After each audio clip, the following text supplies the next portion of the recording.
So next we are going to move into our coaching with care cycle.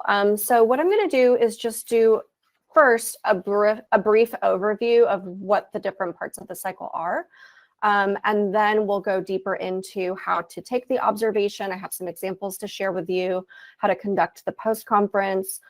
So hopefully as you dive into your work of reading through your upcoming chapters, having this bit of background knowledge will really help you as you read through the work with more detail to kind of have that in the back of your mind. I always know, we think about having that background knowledge and how that helps us better comprehend our text. So hopefully this will help build your background knowledge a bit. So the first part of our coaching with care cycle is the pre-conference. That's short and sweet, about 5 minutes.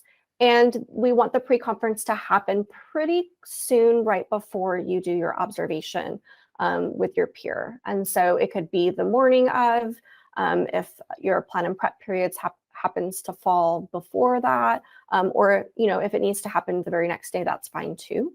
And the pre-conference is just going to help you gain an understanding of the lesson that's going to be taught, the learning goals and objectives for the lesson, as well as maybe even potential challenges or struggles that might be going on in the lesson or with students. And it'll also help you focus your observation. And so if you know that your peer wants to focus on a certain thing and could watch for certain ideas, then that'll really help you focus your thinking so that you can take your anecdotal notes during your observation as your kid watching.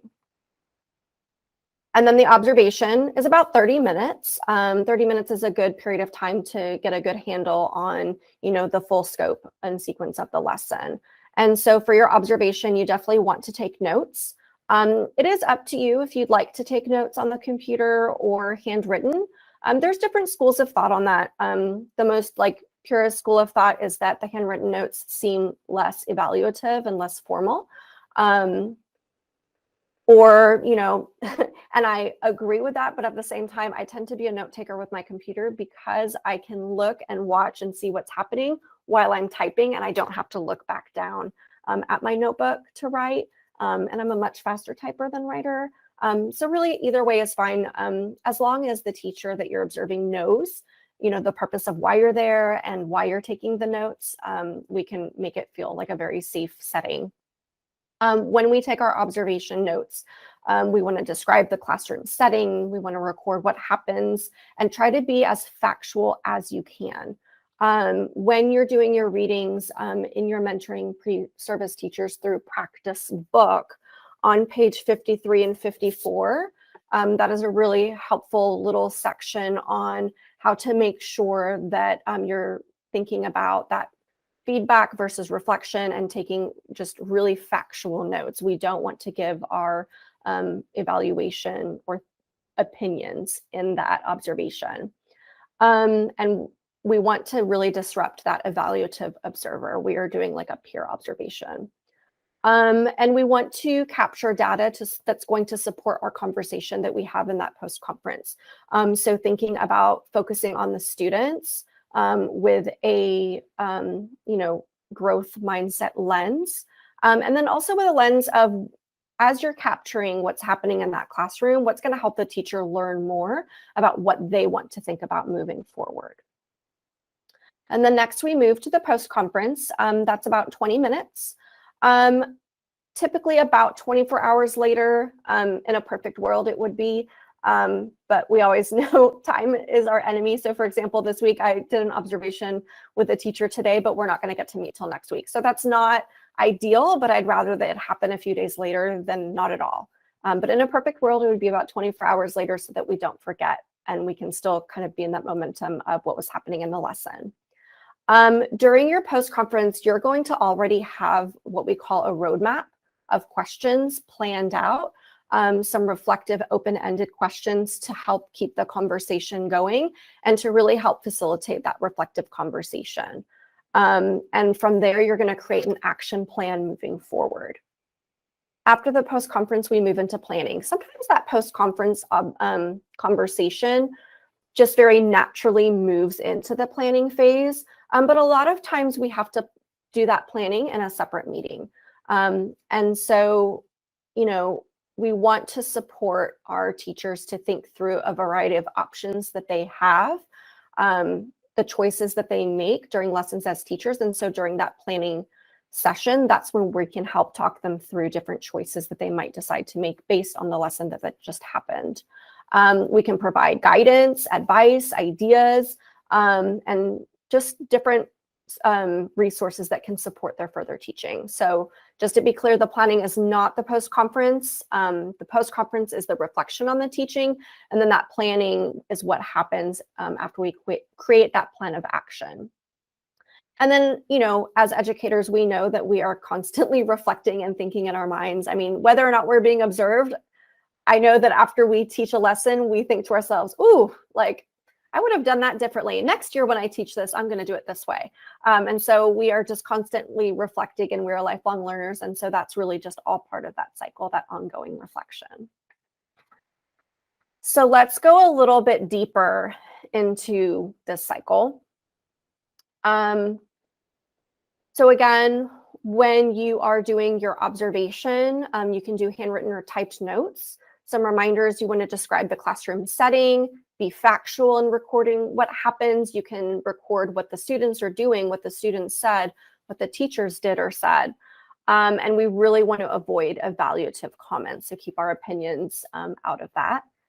And then next, we want to make sure that we are capturing that data to support conversation on the desired focus. So in your pre-conference, if the teacher said that they wanted to focus on timing or questioning or whatever it is, when we kid watch and we focus on the children, we are going to have that lens as well. We'll capture the language of the teacher and the children. And this data, again, is really there to help think, how can we help the teacher learn more about what they want to think about to grow in their teaching?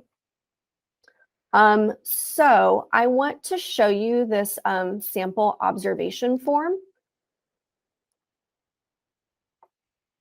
So this is an observation that I did last year. Let me see if it'll let me make it like. Okay. So in this sample form, I do have some notes from the pre-conference. Again, there are different schools of thought on this. The most purest opinion is that when you're in your pre and your post-conference, you don't necessarily like jot a lot of notes down, that you want to be engaged in that conversation. I think it's really helpful, even if you don't jot while you're talking, to at least jot some ideas right when you're done with that quick conversation, so that you can remember what the focus is and always bring it back to that idea.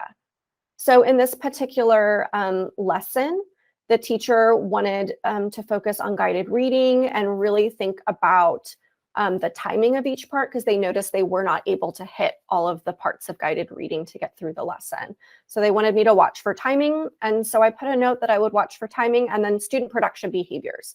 And those are the students' actions and their responses to the learning. So these are the notes from the pre-conference.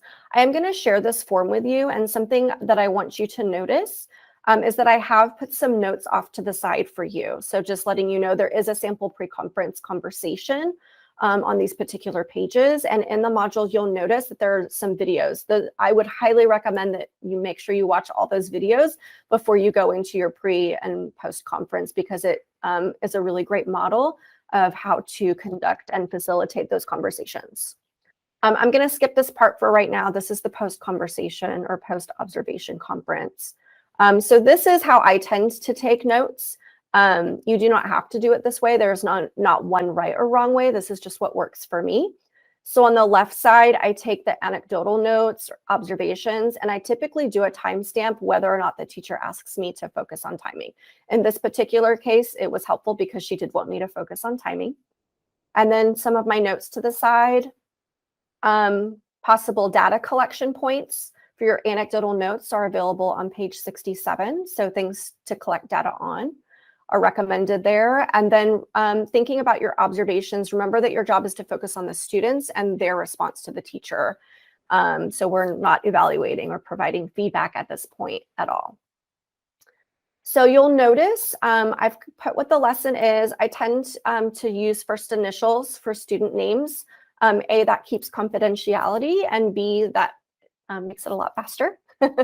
And then I use T for teacher every single time, no matter who I'm working with. And I use SS for students. Those are my abbreviations. I explain them to the teacher. We have that common language going forward. If you have another way that you'd like to do it, that's completely fine. So you'll notice on the left, I've captured what the lesson is. I've captured the environment here. They're in reading workshop. In this particular instance, the other students in the group were absent. So this happens to be a one-on-one lesson, which was really great for the kid. And so I've put in italics the words that they actually said. Sometimes I capture it word for word, or sometimes I just give a summary of what was happening. So in this case, the teacher says, I'm going to say the word and I want you to write it down. The word is they. And so then when I capture the student production behaviors, Jay begins to write the TH, whispers to self. Is that the? And so then the language going forward, you can kind of see what the teacher does, what the student does, and it kind of goes back and forth in that way. I don't have a set way that I necessarily capture time. Every few minutes, I tend to write the time down. On the right-hand side, you'll notice that I'm putting down my notes or questions that I have related to what's happening in my observations. But again, it's all factual. So here, for example, I noticed that the child was speaking to himself as he practiced encoding. And so all I did was point that out. Jay uses the strategy of talking to himself as he practices encoding. It's not evaluative. I'm not giving my opinions on it, but I'm naming what the child is doing so that later, if that comes up in conversation, we can talk about that.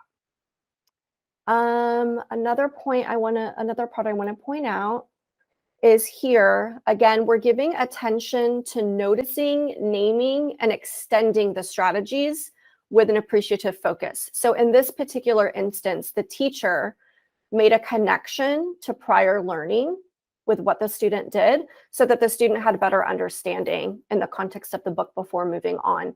So again, I didn't give my opinion, but I noticed and named the strategy that the teacher did without giving any evaluative feedback. Do you kind of see how that's very factual there? Okay.